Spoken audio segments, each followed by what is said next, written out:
అరే రే సూర్య నీ కొడుకాడ రాగి పడిపోయినరా.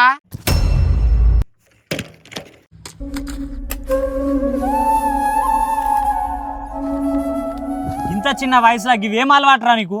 ఓన్ నేర్పిండ్రా నీకు? అరే లోమే అరే నువ్వు రే రే రే ఆగే ఇస్తున్నావా? ఏం పనులు పారే పగవాడే. అడు మరి చూరా ఏం చేస్తున్నాడు వాడు? అరే నేను చేసేదంతా అనుకోరాకే రాడు గిట్లా చేస్తే నాకు ఎట్లుంటారా మరి? అరే ఆన్యానుడు కాదురా, తప్పంతా నీదిరా. నాదే అవురా, తప్పంతా నీదే. ఆడు చిన్నప్పటి నుంచి నిన్ను చూసుకుంటాను పెరిగిండు. ఇప్పుడు అంటే నువ్వు కళ్ళు పని చేసినావు, ఒకప్పుడు ఎంత దింగం చేసినావు, ఈ లెక్క తాకుండా దింగం చేయలేదా? అరే ముందు మనం మంచి ఉండాలిరా. మనం ఏం చేస్తే అది వాళ్ళు చూసి నేర్చుకుంటారు. మనం మంచి చేస్తే మంచి నేర్చుకుంటారు, చెడు చేస్తే చెడు నేర్చుకుంటారు. పిల్లగాళ్ళు తప్పుడుతో నడుస్తులు అంటే ఫస్ట్ కారణం తల్లిదండ్రులేరా.